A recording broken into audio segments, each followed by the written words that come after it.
Hello student, welcome to my YouTube channel. Today I am going to teach you 8th class maths chapter number 8 from maths workbook. आज हम लोग maths की workbook का chapter number 8 करेंगे जिसका नाम है कंपेयरिंग क्वांटिटीज। इसके पहले की वीडियो में हम question number 5 answer the following का नंबर 4 तक कर चुके। आज हम लोग क्वेश्चन नंबर 5 का नंबर 5 करेंगे। ठीक है, इस टाइप के क्वेश्चन आपको लिखा होगा हेडिंग में आंसर द फॉलोइंग क्वेश्चन, और उसमें इस तरीके के 2-3 क्वेश्चन आपको एग्जाम में आ सकते हैं। सो नंबर 5 देखते हैं। मंथली सैलरी ऑफ कन्नू भाई वॉज इंक्रीज्ड बाय ₹3000। कन्नू भाई है, उनकी सैलरी कितनी इंक्रीज होती है? 3000। If his present salary is 80,000, अभी की सैलरी क्या 18,000 है। So what is the percent increase in his salary? तो इंक्रीज हुई सैलरी का परसेंटेज क्या है वो निकालना है। ठीक है, तो क्वेश्चन में जो जो दिया है पहले वो लिख देते हैं। प्रेजेंट सैलरी कितनी दी है?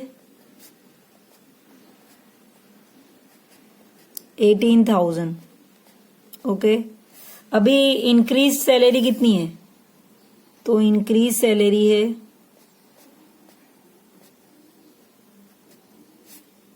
3,000।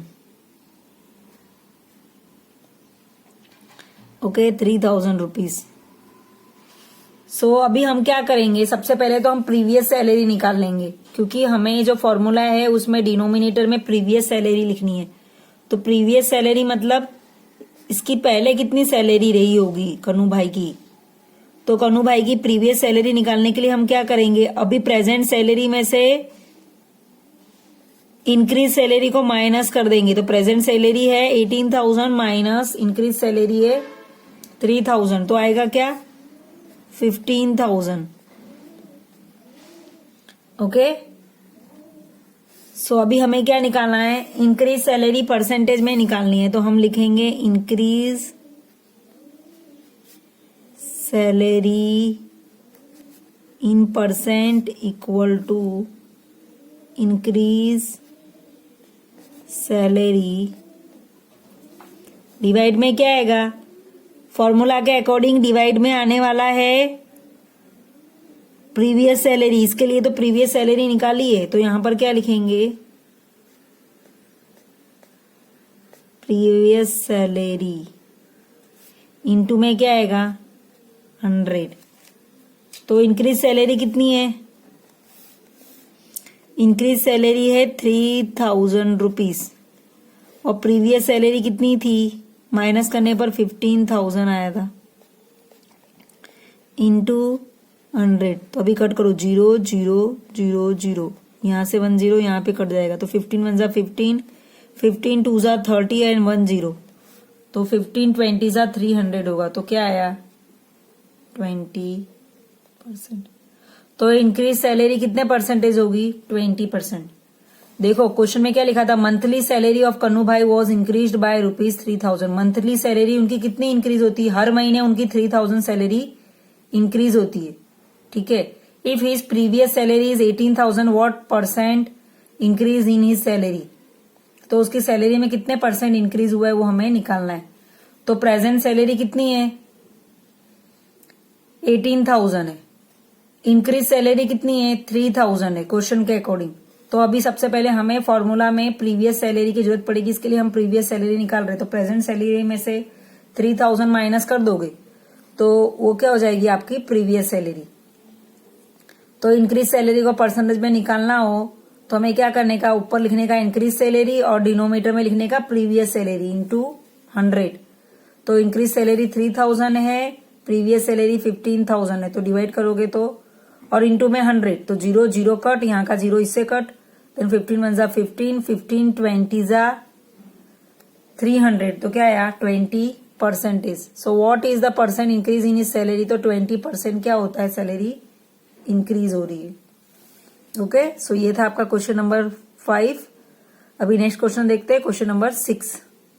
सो स्टार्ट करते हैं क्वेश्चन नंबर 6। क्वेश्चन नंबर 6 है, a furniture merchant purchased furniture for ₹23,000 and spent ₹2,000 as transportation charges. If he wants to make 4% profit, what would be selling price of furniture. क्या बोला है, एक है ना फर्नीचर मर्चेंट है जो क्या कर रहा है, फर्नीचर को कितने में खरीद रहा है, 23,000 में खरीद रहा है, परचेज कर रहा है।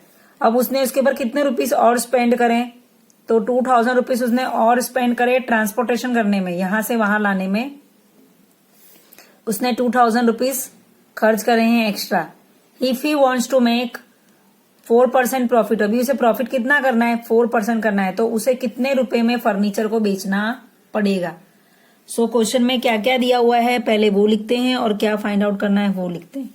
तो क्वेश्चन में परचेज प्राइस दी हुई है, परचेज प्राइस दी हुई है जिसमें जितने रुपए में उसने फर्नीचर को खरीदा है मर्चेंट ने, तो परचेज प्राइस क्या है, 23,000 है क्वेश्चन में। ओके, अभी ट्रांसपोर्टेशन चार्जेस कितना लगा है, तो 2,000 रुपीज एक्स्ट्रा लगा है, ट्रांसपोर्टेशन चार्जेस है वो।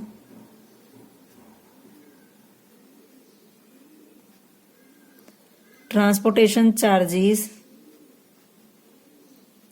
कितना लगा है, रुपीज 2,000।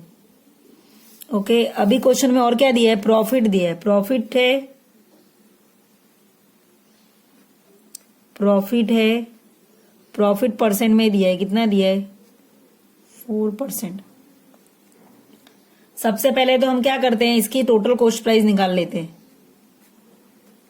अभी कॉस्ट प्राइस मतलब टोटल उसने कितने में उसको ये फर्नीचर पड़ा है, तो ट्रांसपोर्टेशन और ये जो परचेज प्राइस है दोनों को प्लस कर देंगे तो टोटल उसकी कॉस्ट प्राइस आ जाएगी। ठीक है, टोटल कॉस्ट प्राइस निकालने के लिए हमें क्या करना पड़ेगा, purchase price plus transportation price को प्लस करना पड़ेगा।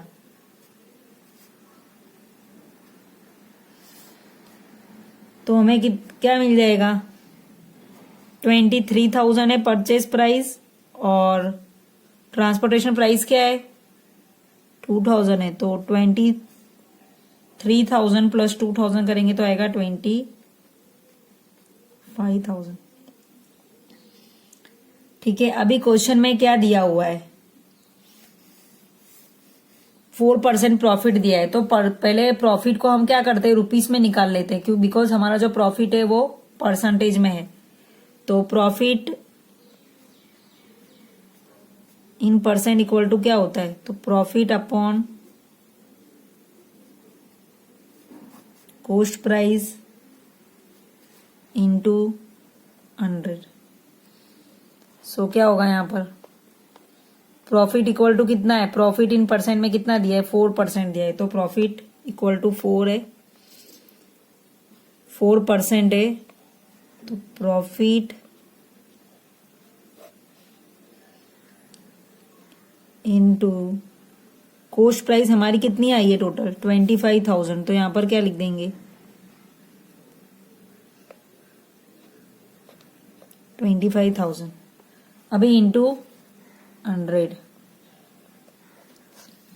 ओके, नाउ 0 क्या करेंगे, कट, तो प्रॉफिट इक्वल टू क्या आएगा, 250 इंटू 4, तो 0 4 5 जा 20 कैरिंग 2 4 2 जा 8 प्लस 2 10, तो क्या आ गया, प्रॉफिट कितना आएगा, प्रॉफिट इक्वल टू आया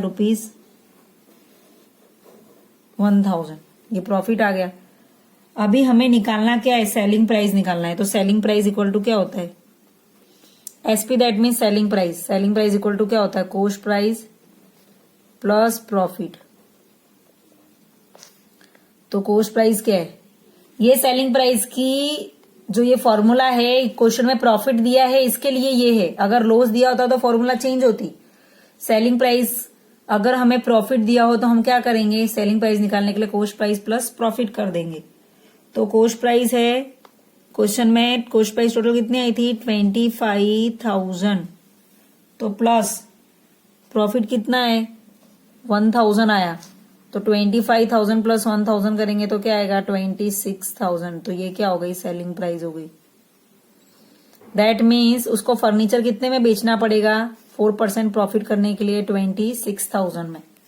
देखो क्वेश्चन में क्या था, फिर से एक बार मैं एक्सप्लेन कर दे रही हूँ। अब furniture merchant purchased a furniture for ₹23,000। वो 23,000 में खरीद रहा है एंड स्पेंड ₹2,000 ट्रांसपोर्टेशन चार्ज। वो 2,000 रुपया ट्रांसपोर्टेशन चार्जेस एक्स्ट्रा खर्च कर रहा है।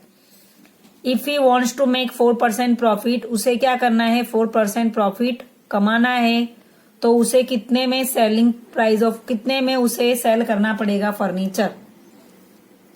तो परचेज दिया है 23,000 एंड ट्रांसपोर्टेशन चार्जेस दिया है 2,000। तो हमने क्या करा, दोनों का प्लस कर दिया। तो 23,000 प्लस 2,000 करा तो 25,000 आया।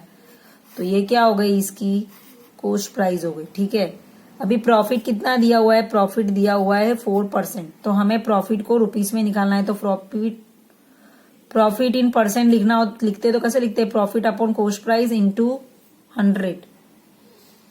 तो प्रॉफिट अपॉन में क्या आएगा, कॉस्ट प्राइस की जगह पर 25,000 और प्रॉफिट इन परसेंटेज है तो प्रॉफिट की जगह पर क्या लिखेंगे, 4।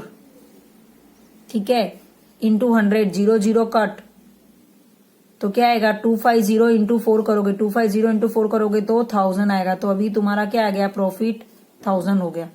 तो सेलिंग प्राइस निकालनी हो तो क्या करना पड़ता है, कॉस्ट प्राइस प्लस प्रॉफिट। तो कॉस्ट प्राइस क्वेश्चन में हमने पहले ही फाइंड आउट कर लिया था, 25,000 आया था। प्रॉफिट हमने फाइंड आउट करा तो 1000 आया, तो प्लस करा तो क्या आया, 26,000 है।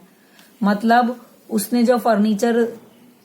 जो फर्नीचर सेल करना है 4% प्रॉफिट के लिए, वो कितने में सेल करना पड़ेगा, 26,000 में। अगर वो सेल करता है तो उसे 4% प्रॉफिट मिलेगा। तो ये था आपका क्वेश्चन नंबर 6। अभी नेक्स्ट क्वेश्चन करते हैं, स्टार्ट करते हैं question number 7। So question number 7 है, find the buying price of a television set when 8% GST is paid on a marked price of ₹32,000। Question में क्या बोला है, जो उसकी मार्क्ड प्राइस है ना 32,000, उसके ऊपर उसे कितना GST पे करना पड़ रहा है, 8% GST पे करना पड़ रहा है। तो हमें क्या करना है, हमने टेलीविजन कितने में खरीदा वो फाइंड आउट करना है। तो सबसे पहले क्वेश्चन में क्या दिया हुआ है वो सब लिख देंगे। मार्क्ड प्राइस दी हुई है, ठीक है। मार्क्ड प्राइस को हम क्या लिख सकते हैं, एमपी से इंडिकेटेड कर सकते हैं, ठीक है।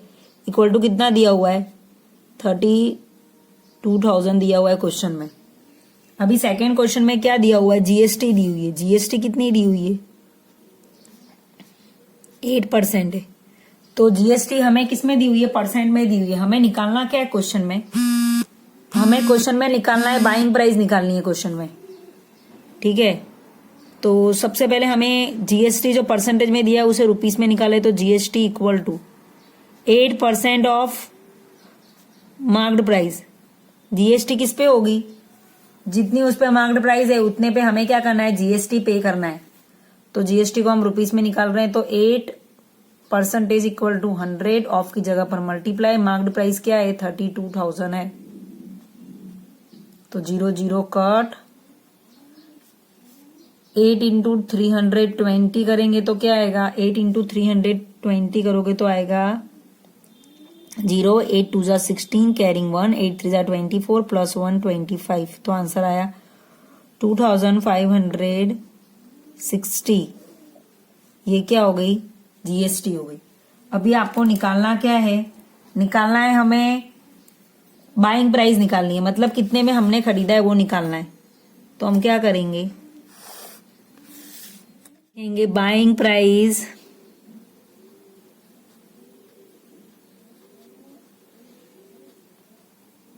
मतलब हमने कितने में ये खरीदा होगा। तो बाइंग प्राइस इक्वल टू क्या होगा, मार्क्ड प्राइस। हमें टोटल कितना पे करना पड़ेगा, जो भी उसकी मार्क्ड प्राइस है प्लस GST पे करना पड़ेगा।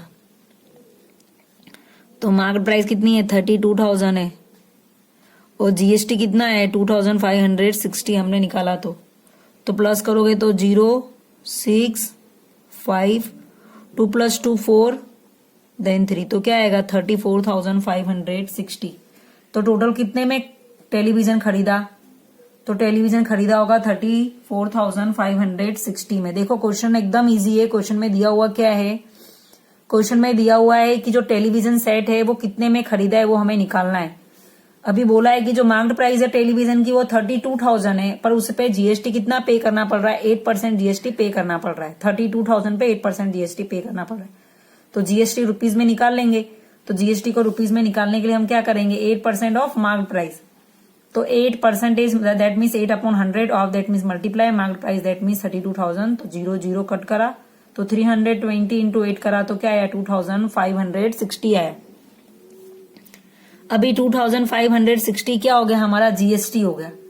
अभी हमें क्वेश्चन में बाइंग प्राइस निकालनी है, तो बाइंग प्राइस के लिए हम क्या करेंगे? जो भी उसकी मार्क्ड प्राइस होगी वो प्लस उसे जीएसटी पे करना पड़ेगा। तो मार्क्ड प्राइस थी 32,000 और जीएसटी उसे पे करना पड़ रहा है 2,560। तो दोनों का प्लस करेंगे तो क्या आएगा? 34,560। तो टोटल उसे कितने रुपीज पे करने पड़ेंगे? 34,560 रुपीज पे करने पड़ेंगे टेलीविजन खरीदने के लिए। तो ये था आपका क्वेश्चन नंबर 7। अभी नेक्स्ट क्वेश्चन करेंगे question number 8। So next question है question number 8। If 12% GST is included in the price of radio about 4 rupees 4,480 find its marked price.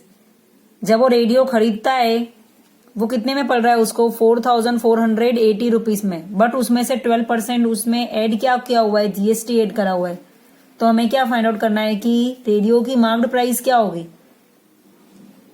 इसके पहले के क्वेश्चन में क्या था कि मार्क्ड प्राइस दी हुई थी और जीएसटी परसेंटेज में दिया हुआ था। अब क्वेश्चन में और हमें बाइंग प्राइस निकालनी थी। अब क्वेश्चन में उल्टा है। अभी क्वेश्चन में क्या है? कितने में खरीदा है वो दिया हुआ है, खरीदने में कितने में पड़ रहा है वो दिया हुआ है। हमें मार्क्ड प्राइस फाइंड आउट करनी है और जीएसटी दी हुई है। तो क्वेश्चन में जो दिया हुआ है पहले वो लिखेंगे। सो क्वेश्चन में दिया हुआ है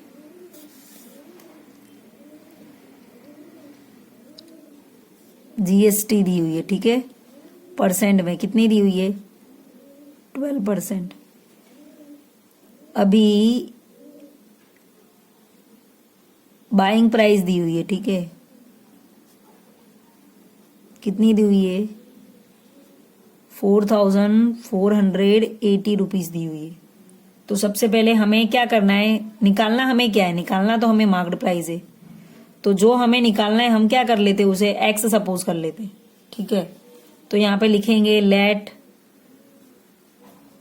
the marked price of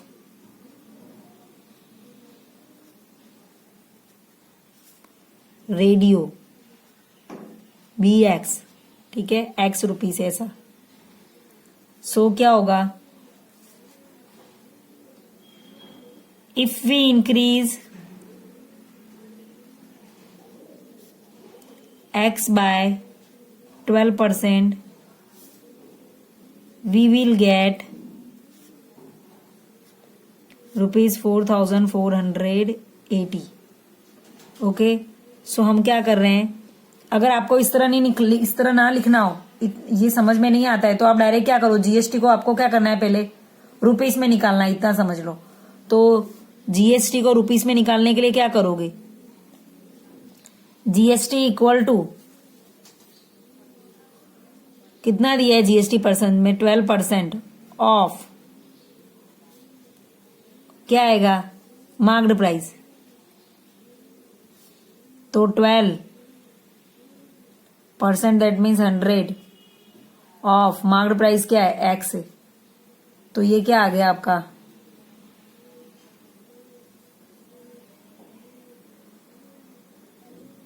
$12x upon 100।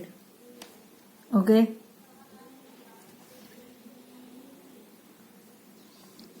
अभी इसके पहले जो हमने फॉर्मूला लिखी थी सेम वही फॉर्मूला लिखेंगे। क्या लिखी थी इसके पहले फॉर्मूला वाले? इसके पहले के सम में buying price equal to marked price plus GST. तो बाइंग प्राइस कितने में खरीदने में पड़ रहा है? ये तो 4,480।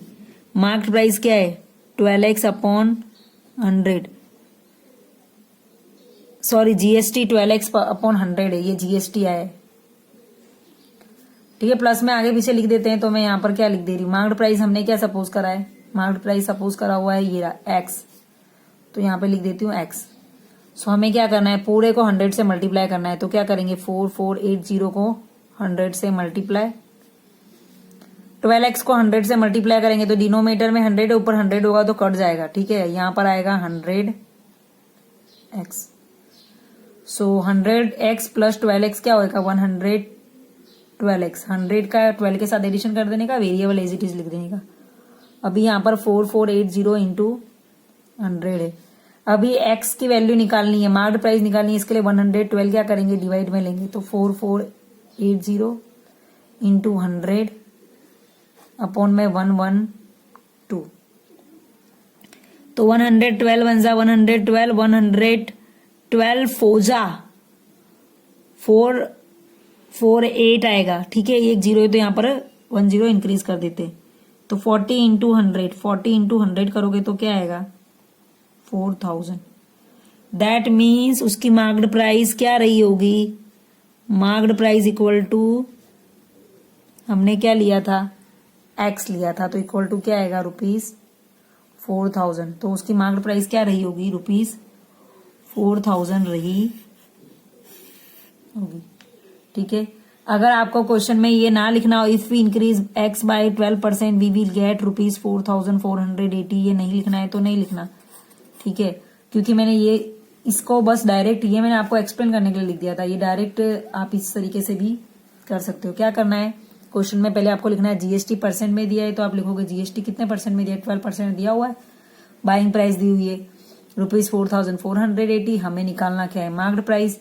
तो लेट द हमने सपोज कर लिया कि मार्क्ड प्राइस क्या है x है, तो सबसे पहले हमें जीएसटी जो परसेंटेज में दिया है हम उसे क्या करते हैं रुपीस में निकाल लेते, तो जीएसटी इक्वल टू होता है 12% ऑफ मार्क्ड प्राइस आएगा। तो मार्क्ड प्राइस क्या है x है, तो हमने क्या करा 12 इंटू एक्स 12x अपॉन 100 ले लिया, तो ये क्या हो गया जीएसडी हो गया। अभी इसके पहले जो क्वेश्चन में फॉर्मूला यूज करी थी बाइंग प्राइस इक्वल टू जितने में हम खरीदते हैं तो उसमें क्या होता है हमेशा जीएसटी प्लस करके वो चीजें हम खरीदते हैं, तो मार्क्ड प्राइस प्लस जीएसटी। अभी यहाँ पर मार्क्ड प्राइस हमने क्या सपोज करा x और जीएसटी क्या आया था हमारा 12x अपॉन 100, तो हमने x 12x अपॉन 100 और बाइंग प्राइस कितनी दी हुई है ₹4480। तो क्या करेंगे पूरी इक्वेशन को हमने किससे मल्टीप्लाई कर दिया 100 से मल्टीप्लाई करा, तो यहाँ पर 100 आएगा, यहाँ पर भी 100 आएगा और यहाँ पर भी 100 आएगा, ठीक है। ये 100 से क्या होगा कट हो जाएगा, तो यहाँ पर 4480 इंटू 100 और यहाँ पर क्या खाली 12x रिमेनिंग रहेगा, यहाँ पर 100 इंटू एक्स, ठीक है। अभी 12 और 100 का एडिशन होगा तो 112 आएगा, वेरिएबल एज इट इज लिख देंगे। अभी हमें x की वैल्यू निकालनी है, इसके लिए हम क्या करेंगे 112 से डिवाइड करेंगे, तो 112 बनजा 112, देन यहाँ पर फोजा होगा और एक जीरो है तो एक जीरो इंक्रीज करेंगे, 40 इंटू 100 करेंगे तो 4000 आएगा, तो मार्केट प्राइस क्या आ गई ₹4000। सो ये था आपका क्वेश्चन नंबर 5 का question number 8। Answer the following के आज हमने टोटल 8 क्वेश्चंस कंप्लीट कर दिए, ठीक है। ये आपके एग्जाम के लिए इंपॉर्टेंट सम्स है। सो नेक्स्ट क्वेश्चन नंबर 6 है आपका आंसर द फॉलोइंग क्वेश्चंस। तो नेक्स्ट क्वेश्चंस के लिए मिलते हैं नेक्स्ट वीडियो में, तब तक के लिए goodbye and thank you.